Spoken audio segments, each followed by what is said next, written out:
featuring the creator and lead host of Clutch Crew Sports, Zach. Unfortunately, Eric is an Oklahoma City Thunder fan, and he went through a pretty rough postseason watching my Portland Trailblazers pretty well dismantle his team. So, dang, okay, I did not realize we were going to go into that. You sure you didn't lose your train of thought by looking at this picture here? For those of you who don't know, Zach really likes Alex Morgan.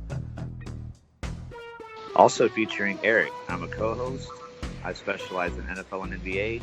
If a topic upsets me enough, I'm going to rant about it. So if Cincinnati, wants to turn this around, they've got a few pieces that they can start with, and then try to rebuild and get some more draft picks and get some younger talent in there and start it now. Just to face it now that you're going to suck and try to fix it for the future. For people that want to say Steph is an all-time great or one of the greatest players, or even maybe the greatest player of all time, how can you really say that, though, if he would have 4 championships and not have been the finals MVP in any of them? Also featuring Connor, the number 1 co-host, and I'm going to lock that. I'm back, baby!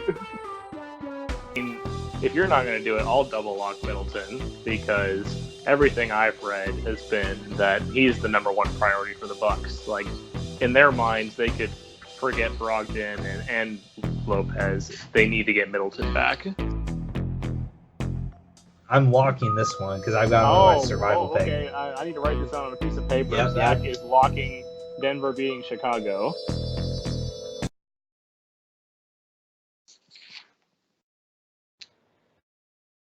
All right, guys, welcome back.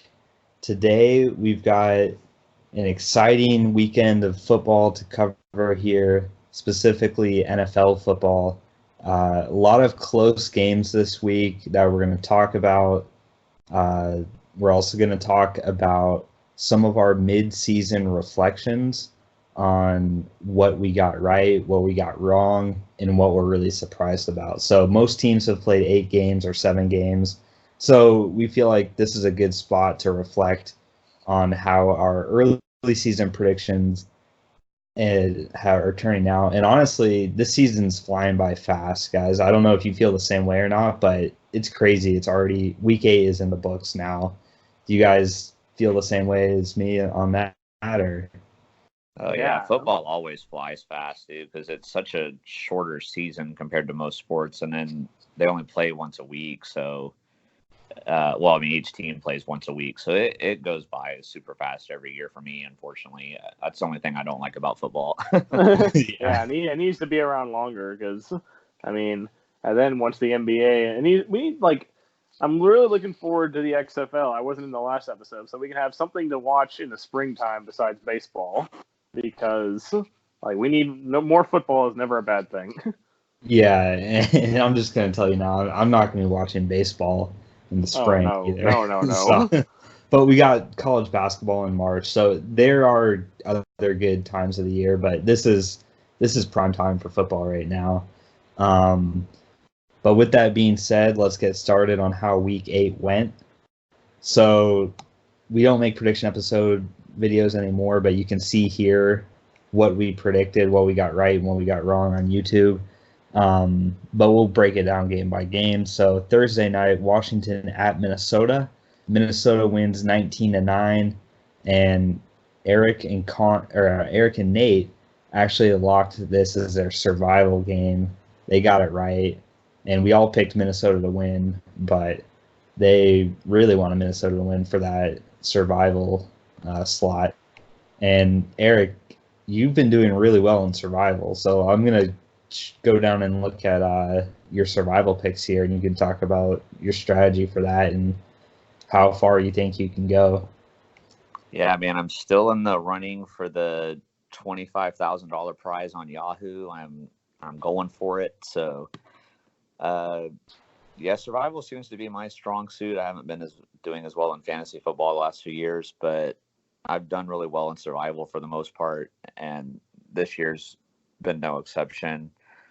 My strategy going into this has always been to play it just absolutely as safe as possible the first few weeks. Just try to pick the teams that are projected to be good when they're playing against the teams that are projected to be bad. So I did that with the Ravens, Patriots, and Cowboys, and Chargers all over the Dolphins. And then I've also picked other teams when they were playing teams like the Redskins and the Jets and stuff like that. So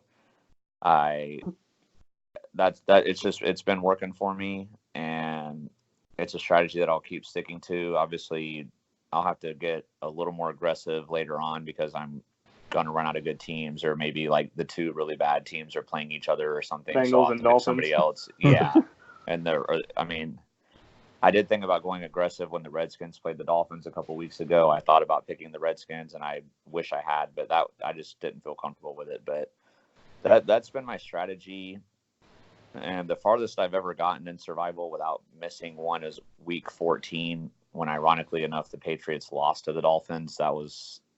I'd been saving the Patriots all year that year, but I'm happy with how I'm doing, obviously, and hopefully I can keep this up. But isn't your dad still undefeated in our group?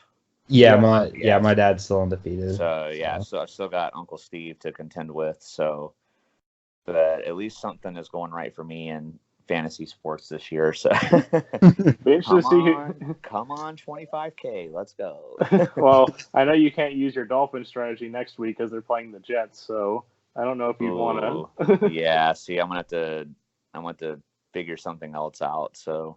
Well, I won't mention it so that I won't jinx you, but I do see two games where I think that you could actually only one game because you already used one of those teams, but I do see what I think. I think I know who you're going to pick next week. All right. Well, I haven't looked at it yet, so I don't know who I'm going to pick, but I'll take a look at it. I'm going to look at it. Yeah. Would you just look at it? I'll look at it. For my survival picks here, as you can see, I was so confident about the Denver home field advantage thing in week 2. That's what cost me. And honestly, I always seem to lose in survival in like week 1 or week 2. But since this time we're doing it with like the 3 strikes, and then no matter what, we're always going to pick a team in this Clutch Crew League thing.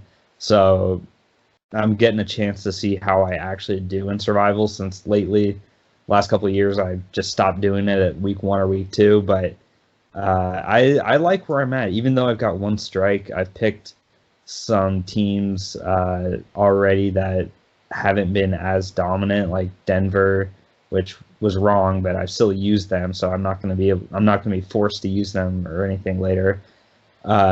Jacksonville's 500 right now, so I use them up, and Pittsburgh's under 500, but we still don't know how that's going to be. I think they're going to win, though. They play the Dolphins. So, and Chargers, too, have been kind of underwhelming, but we've all used them. Mm-hmm. Yeah. Well, I mean, I think my biggest problem in survival is I always try to go too risky. Like, I think that's what happened this year, too. Like, I'm not as upset about the Carolina one because, I mean, they were pretty much expected to win that game. So, but I think I got a little too risky when I tried to do the Tennessee pick against Denver, and it didn't work out for me. So now I'm obviously in the worst position out of the 4 of us. So yeah. I mean, sometimes those risks pay off, but they certainly haven't this year. So. Mm-hmm. Yeah, but we still got more than half the season left, so it's gonna be interesting to see how many strikes we end up with at the end. And then since we're here, I'll talk about our college standings that we have updated. So there's not going to be a college video coming out this week, but as you can see here, it wasn't as good of a week since all of our percentages dropped.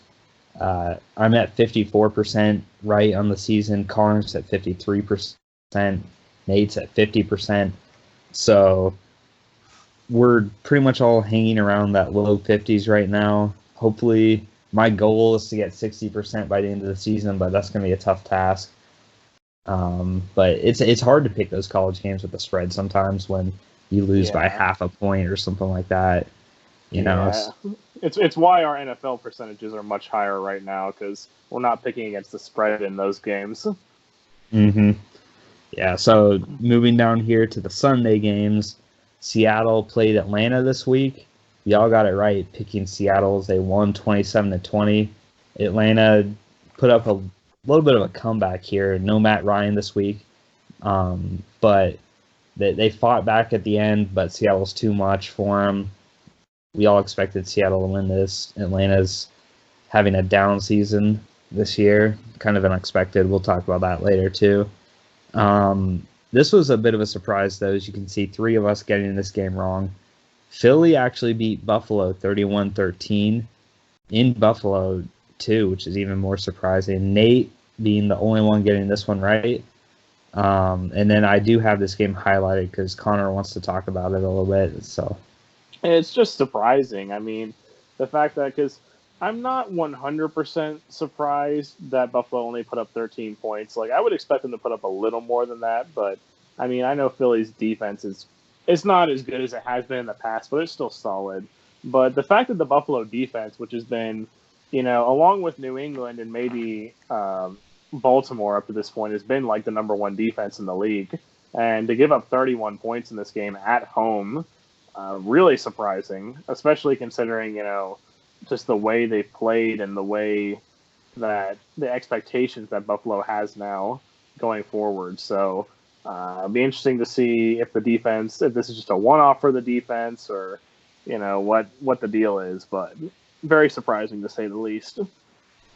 Yeah, and since we're talking about Buffalo here, you've got something you want to say about them too, so I'll let you mention that. I was going to say that later, since we. Okay. They're in our next section too, so I'll mention it then. Okay, yeah, sounds good. But yeah, I agree with you about how the 31 points is pretty high for them, but still, I'm shocked that Philly's defense played as well as they did, because they've been so bad this year. That's been something that's been such a surprise, but their secondary's been the worst in football. So I was thoroughly expecting the Bills to put up points, even though they haven't had the most consistent offense. I thought anybody can put up points against Philly, but I guess maybe they got down early and Philly could rush pin their ears back and rush, but I don't know. Bit of a surprise there. This was a really close game here. The Chargers and the Bears. Chargers win 17-16. They always seem to end up in these really close games, and Connor was the only one getting this right, picking the Chargers. Chicago missed a potential game-winning field goal in this game, so kind of a recurring theme for Bears fans here with their special teams. They're really going to need to address that, I think, in the draft next season or free agency, to get a reliable kicker, because that's costing them games. And that's, they play in a tough division. So this is a game that I think Bears fans thought was going to be a very winnable game. And it's just deflating to lose by 1 point like this. And I know the Chargers have lost a lot of close games too from special teams. So I bet they're finally like, oh, finally something good's going right for us. But 2 teams that really needed a win. Chargers come up with it there. Giants and Lions. Lions win 31-26. We all got this one right. Tampa Bay at Tennessee. Tennessee wins 27-23. Connor and Nate getting it right. Me and Eric getting it wrong. And I highlighted this game because I really want to talk specifically about the referees. We've talked. Yeah. We had a stories episode where we just talked purely a whole episode about how bad the referees were doing. And last week, I think they had a little bit better of a week, but this week has not been a very good week, with really a game-altering blown whistle here that cost Tampa a touchdown. It was a fake field goal attempt or something by Tennessee, and there was a fumble, and I guess they thought the Tampa player's knee was down or something, but it clearly wasn't. So he just picked it up and ran it back for a touchdown, but they blew a whistle, and so it wouldn't count. But had the ref not blown the whistle there, it would have been a surefire touchdown for Tampa. There was nobody close to tackling him, and being a 27-23 game, add 7 points to Tampa's score and they win this game. So that's really bad when it's a play like that late in the game that actually ends up costing the team a win. And I just sympathize here for the people in Tampa that they had to go through that today. I know it's so hard to go through something like that where you don't have, you did everything you could. It's just a referee's whistle ends up costing. And that's the thing too for referees. Like, I always try and sympathize with them a little bit on like penalty calls and stuff, but the whistle thing is an absolute priority. You cannot blow the whistle unless you're 100% sure that the player's down like that. If you blow a whistle early like he did, that's a fundamental thing that you're taught day one not to do. And these refs are at the highest level of football. They can't be making these rookie mistakes that like someone like me or Nathan would have made as a flag football referee for 8-year-olds. So if that had happened to the Jaguars, I'd be talking a lot more about it, but I'm sorry. Eric would probably be ranting about it. It'd be a rant by Eric, but kind of a mini rant by me here talking about it. And then moving on, and I want Tampa to win also because obviously Tennessee being an AFC South team, we always want them to lose. So and AFC South was undefeated this week.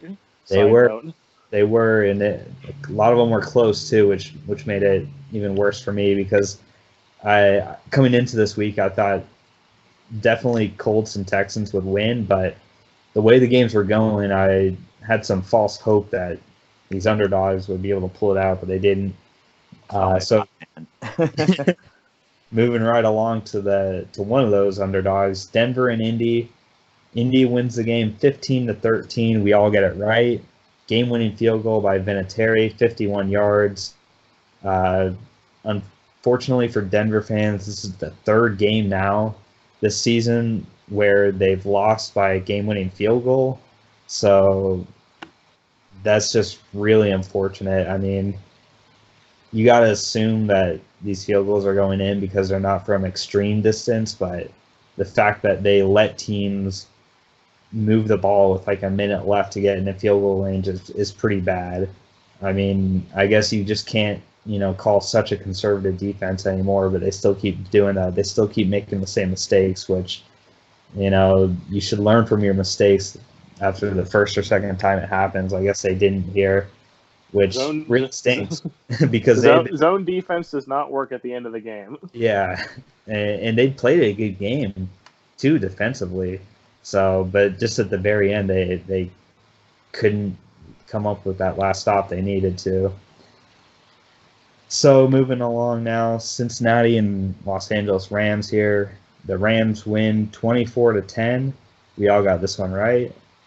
I don't think there's too much going on in this game. We all kind of figured this would be score. It's Cincinnati. They're 0-8. Yeah.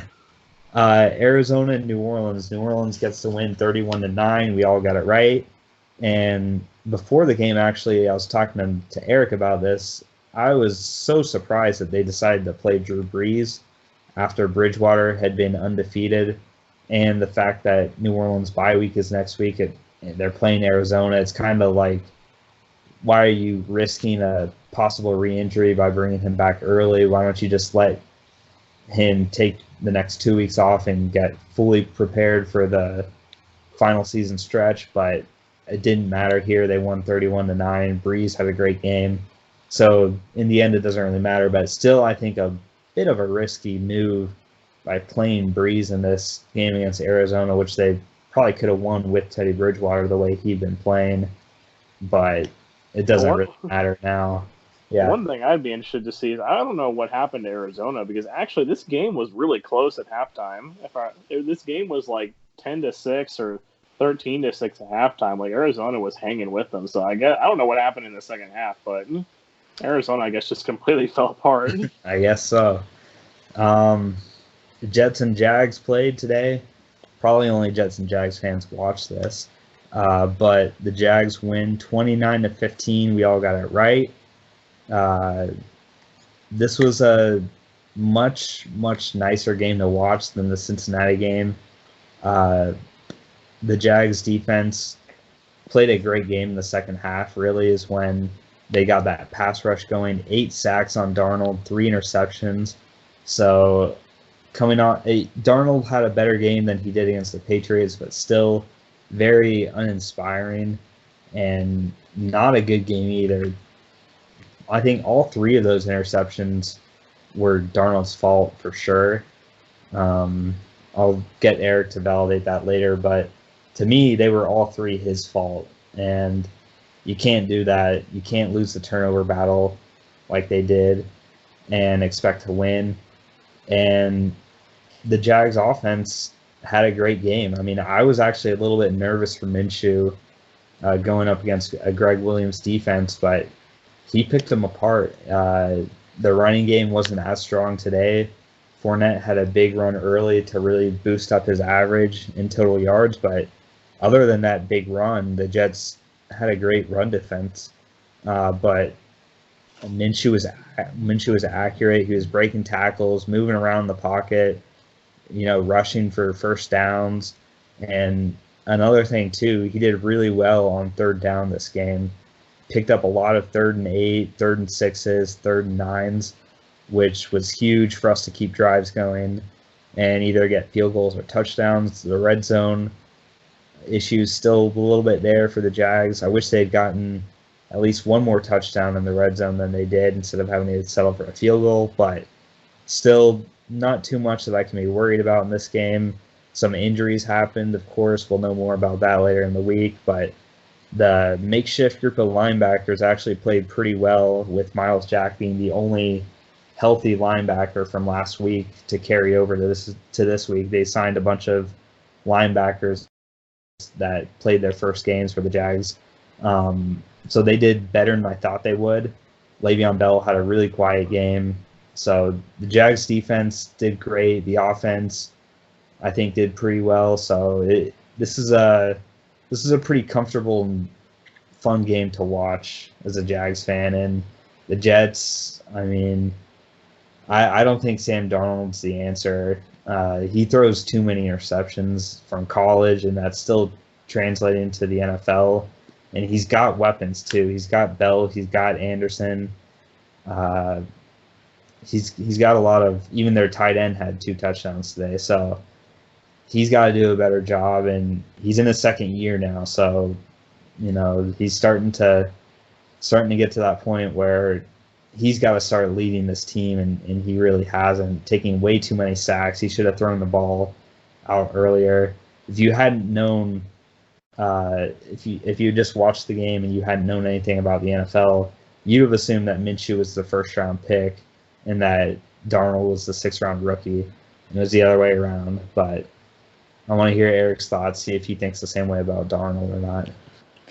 Yeah, I personally wasn't really very high on Darnold when he got drafted so high. I watched a few USC games when he was playing there, and all the commentators, I was like, oh, he's a first-round pick for sure. But I don't know. When I was watching his games, I just didn't really see it. He would throw a lot of those passes that could be intercepted, but the DB either didn't catch him or the receiver managed to knock the ball out of his hands or something. Just that happened a lot to him in college, and I was surprised more scouts didn't see that. But I thought one of the commentators in the game made a great point that when he is able to do quick passes and things like that, get a guy first read open right away and make a quick pass, that he does really well. But when he has to drop back and he's not getting an open look right away and faces pressure, that's when he struggles. And that's basically what it was all day for him today. And the other thing for the Jets, too, in this game, the only other thing that Zach really didn't mention, I think Zach did a great job analyzing this game, but the only other thing was the Jets had some missed opportunities in this game that definitely could have made it a lot closer or even given them a chance. They actually the Jaguars actually had 2 fumbles on punt returns in this game, but the Jags were able to recover both of them. So, and really the Jets had an opportunity on both of them to be able to pick up the ball. They just weren't able to get it. And Jamal Adams had an interception that he should have had, but he dropped it. And as well as when they forced a fumble on Minshew that they recovered, but they weren't able to I believe they weren't able to capitalize on that. Yeah, they went 3 and out, right? Yeah, they went 3. Yeah. That's what I thought. So, near turnovers that they weren't able to get, and then not taking advantage of the turnover they did get, that was really costly for the Jets in this game. But it was just nice as a Jags fan to finally, this was really the first game that they've had in a good while where I was able to watch it, and like from the second quarter on, I wasn't really stressed out. So that was nice. But yeah, that's really all I have to add about this game. It sucks all the other AFC South teams won in close fashion. I was hoping at least 1 or 2 of them would lose, or all 3 would have been really nice. But unfortunately, they all won. So, but at least the Jags didn't lose. So I'll take it. Yeah. So do you agree that all the interceptions were Darnold's fault, though? Yeah, they definitely were. One of them, he had a receiver cutting to the outside, but he threw it inside, which was allowed Trey Herndon to pick that one off.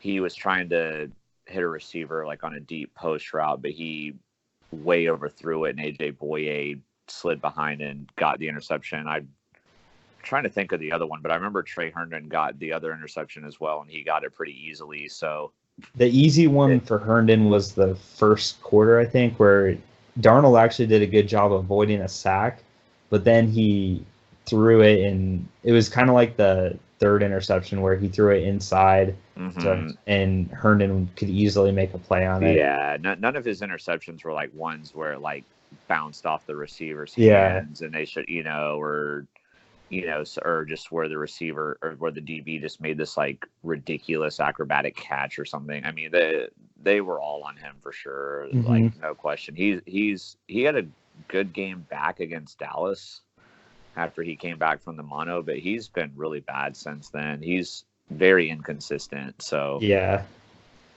we'll see how he does going forward, but he just has not been playing well right now. All right, so the next game here, one of the few afternoon games today, Carolina and San Francisco. San Francisco wins 51-13.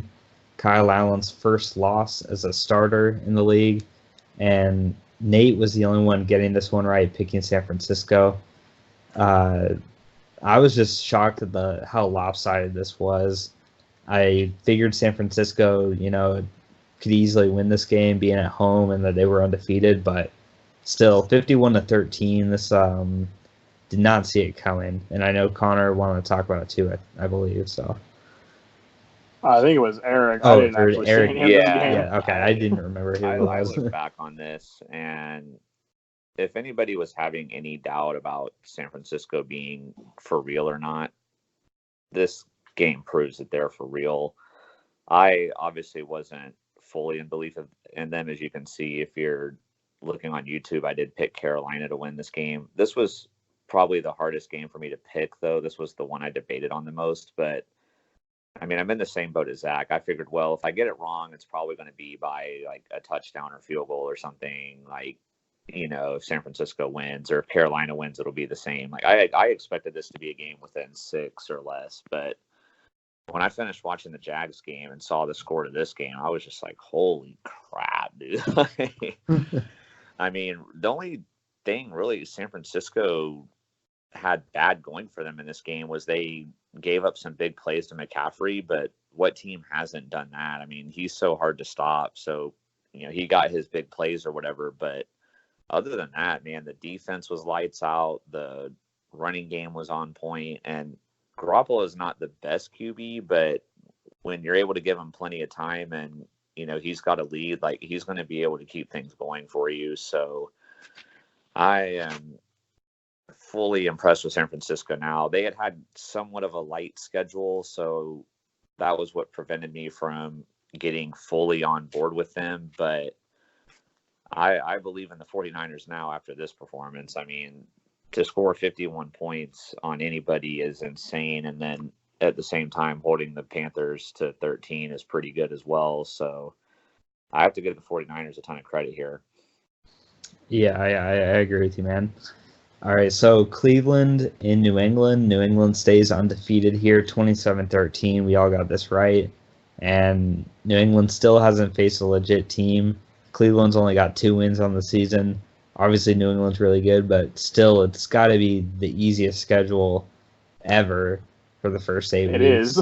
Yeah, aside from Buffalo, they haven't played anybody with more than 2 wins, I don't think. So it's like, like I said, aside from Buffalo, I don't think anybody has more than 2 wins. Pittsburgh might pick up that 3rd win tomorrow, but yeah, I mean. All right. And if they do, it's going to be a win against a team that New England already played. So it's like right. Yeah. It's going to be against Miami. Yeah, so no matter which doesn't really count, you know. I mean, I might be eating those words tomorrow if the Steelers lose, but I would be. I'm going to crawl into a hole if that happens. This was a close game here. Houston and Oakland. Houston. Sorry, Oakland fans. Houston wins the game 27-24. We all got this one right. And this was close. I honestly did not expect this to be as close as it was. But Oakland is proving that they are not an easy out for any team. I think that's for sure. And it's Sunday Night Football here, Green Bay, Kansas City. At the time of recording, it's... Well, quick update. Green Bay can win if they get one more first down. Basically, It's 3rd and 5, 2-minute warning. Chiefs have no more timeouts. So if Green Bay can get a first down here, then they will be victorious. Yeah, so they will probably win this game, but I don't. We will let you know. Yeah. So, and then we've talked about that Monday night game here. We don't know the score or anything yet, but we've all picked Pittsburgh to win. And it's the lock game for Connor and myself, and my dad actually picked them too as his survival team. A lot of people did. So now let's talk about, like I said, we're going to talk about our mid-season reflections on our predictions, where we're right, where we're wrong, and our surprises. So we'll do kind of like our NBA episode format of like a 60-second, real quick rundown. So I'll get things started by talking about the Bears here. This is what we'll start with the rights. So I predicted that the Bears would finish 3rd in the division. Right now, they're actually 4th, maybe tied for 3rd, but now they're losing 4th because Detroit okay. has that tie, so they're 4th. Yeah, so they're truly 4th. I said how even though their defense is going to be really good, it's going to be hard for them to be as good as they were last year. And last year they won games because of their defense. So their defense is still playing at a really high level. They're just not getting the amount of touchdowns and takeaways that they did, which is really hard to repeat the kind of stats that they did. And their offense has just not proven anything over the past 2 years. Trubisky, I think, is, he's made the Bears actually, I think, be considering a trade for someone like Cam Newton or Nick Foles. So we'll see if that ends up happening. But right now with Trubisky, this Bears team isn't going anywhere. They're definitely not making the playoffs the way things are going. And I was right about that. And I was right. Yeah. All right, so Eric, you're going to talk about the Saints here.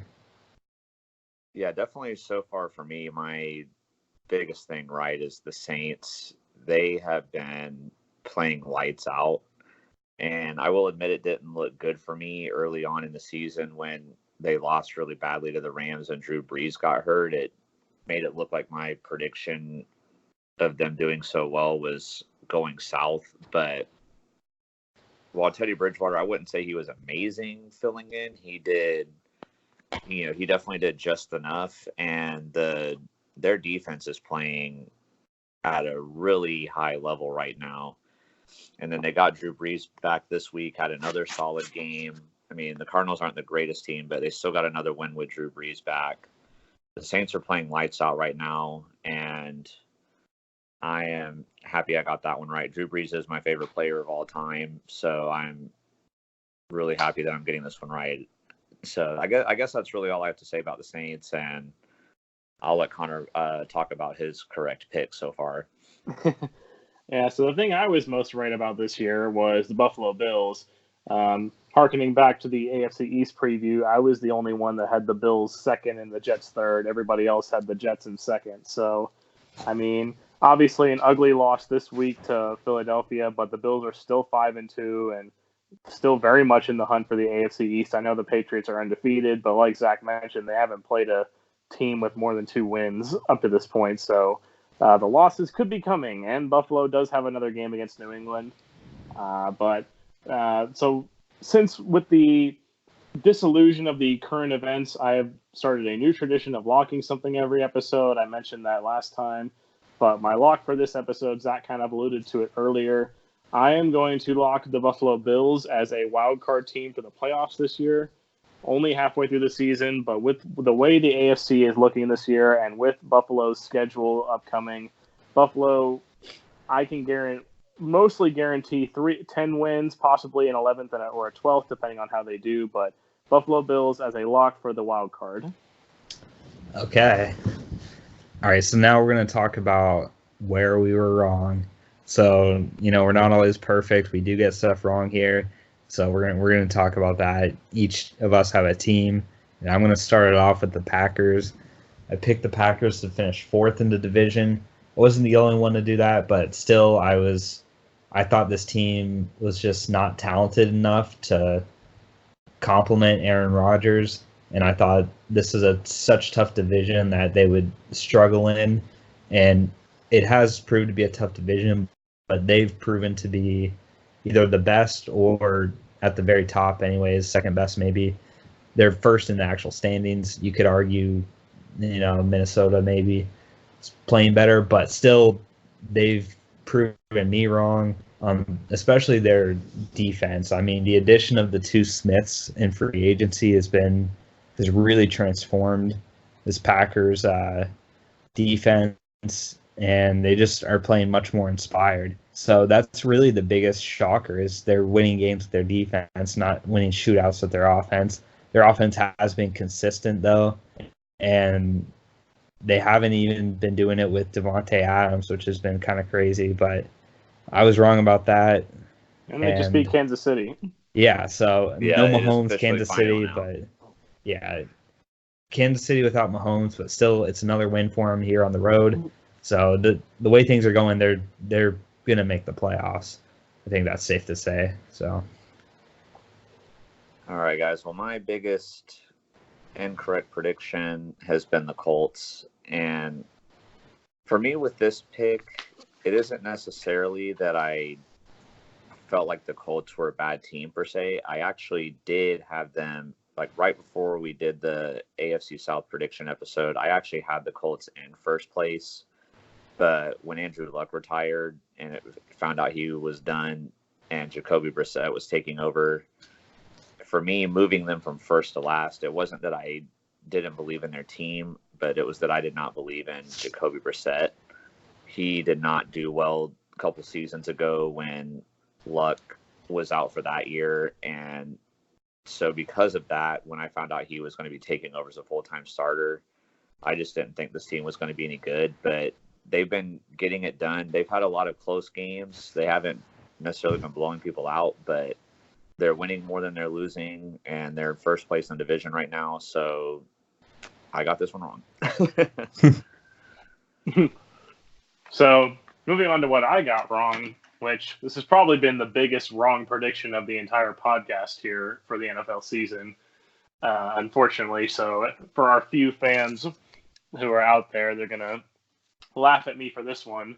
But, I picked the Atlanta Falcons at the beginning of the year to go to the Super Bowl and actually win the Super Bowl with Matt Ryan being the MVP. So clearly that hasn't worked out. The Falcons are 1-7. I mean, their offense, Matt Ryan has played not great, but he hasn't played terrible either.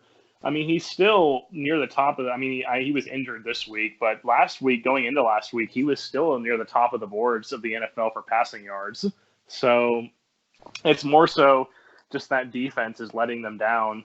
Even though they got Deion Jones back, they got Keanu Neal back, they're still not performing at a level that would be of a playoff team. And obviously 1-7 at this point is, unless some miracle were to happen, they're going to miss the playoffs, especially since the NFC is really strong when it comes to wild card teams. So very wrong prediction on that one. I'm glad I didn't lock that because that would have looked even worse. So. Yeah, that would have been a bad lock.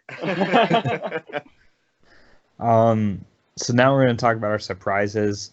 My biggest surprise, and this has been a negative surprise, is the Eagles.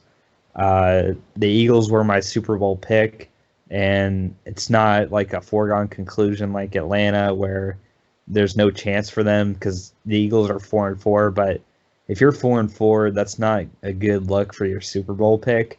And I really expected them to be like a 1-loss team or 2-loss team right now.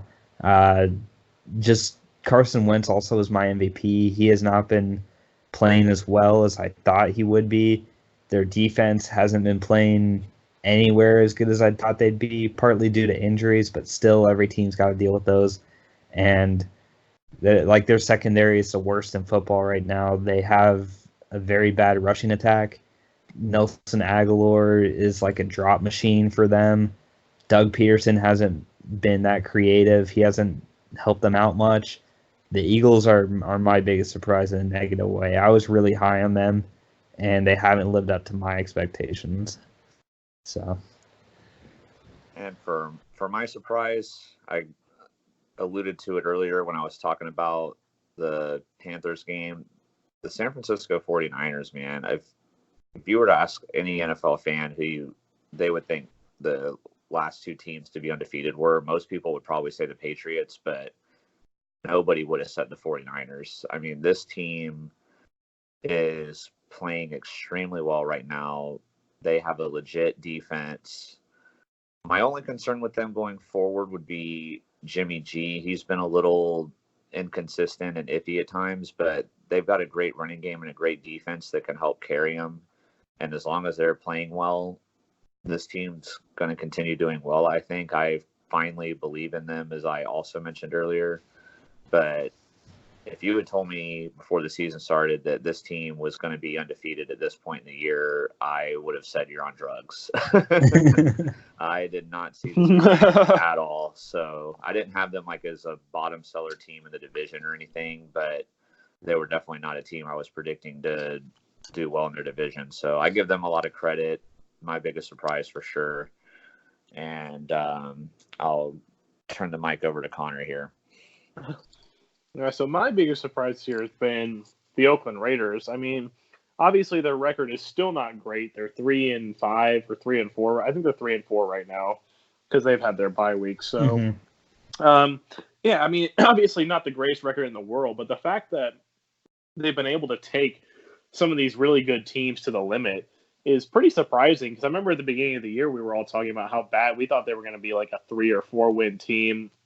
You know, all the drama that was going to go on with Antonio Brown and John Gruden and Vontaze Burfict and all that stuff going on. But, I mean, they got rid of the drama. I mean, they got rid of Antonio Brown. Vontaze Burfict got suspended for the year.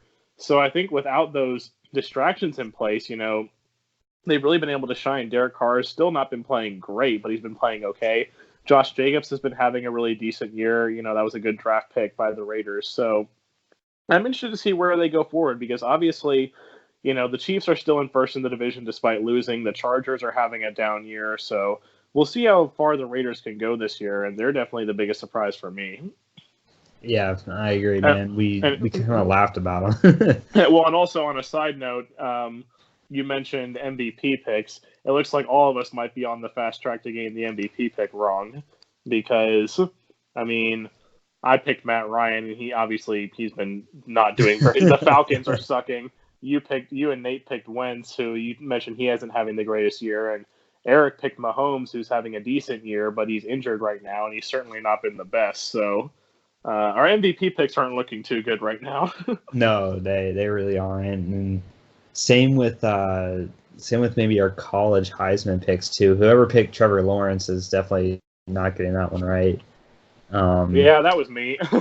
Yeah, you and Nate picked him. I forgot. Tua's still got a chance, I think, but he did miss last week due to injury. Who knows how many more he might miss? That might cost him. And I think Oklahoma's not going to make the playoff, and Oregon probably won't. Clemson and Bama seem like they'll probably make it, but we've all kind of got one wrong team for sure. I think with you picking Michigan and Nate picking Texas. Well, actually, Michigan still has a chance if they can beat Penn State and Ohio State, but obviously they're still not in the best position. I think, yeah, I'm not going to say that's going to happen, but they are still in it. Yeah, I think even if they win out, they're not going to make it. But so yeah, I don't even know if that. And then we've got some questionable ones. Like I've got Oklahoma, you've got Georgia. Those are questionable. Oregon's, I would say, really unlikely. But well, I will say that Tua, with his Heisman probability, it was probably helped a lot by Jalen Hurts not having a good week this past week. So. Yeah, and I think that's the next week is going to be a great week to watch college football. If you're a fan of the SEC, it's going to be a really good week to watch Florida, Georgia play mid-afternoon, and then probably going to be the night game, Alabama and LSU. That's two great games that you're going to get to watch. So definitely try and watch some college football next week, because those are going to be great games and they're going to have huge impact for the playoffs. So that's what I'm really looking forward to most next week. Obviously the Jags still too, but college football is going to be amazing next week. I've got a feeling. So we're going to come back with an episode for that next week, but let us know your guys' thoughts. Let us know some predictions that you had that you got wrong or you got right, or what your biggest surprise is. I want to hear from you guys. And yeah, so thank you guys for listening to this. Hopefully your team won this week. I know I always see on Twitter people posting stuff like, send a GIF of your favorite team or they're losing this week, but it seems like every time I do that, every time I see that tweet, I never reply to it because it's just feeding into like their addiction for, attention. But every time I see it, the Jags win and I don't listen to them. So it's like, I'm sure there's a fan of the other team and a fan of the Jags team that both comment on that. So it's like already, you're not right. So you're just looking for attention. But Eric knows all that too. Yeah, my least favorite and what I could rant about, but I won't, is when people say good night, say it back. No, I'm not going to say good night to you on your Twitter. No, I'm not doing that. Sorry. You'll never see me post that. I will say, if you ever see my Twitter account and it says good morning or good night, say it back, that means I got hacked. So be looking out on the Clutch Crew Sports page, because if that's up there, if you see that, it wasn't me. Yeah, I'll let you know, man. If I see you comment that, I'll let you know your account's been hacked. Yeah, that's urgent. That'll be urgent. Message me right away. All right, guys. Thanks to everybody for listening. Like I said, hope you guys have a great rest of your day. Bye. Peace.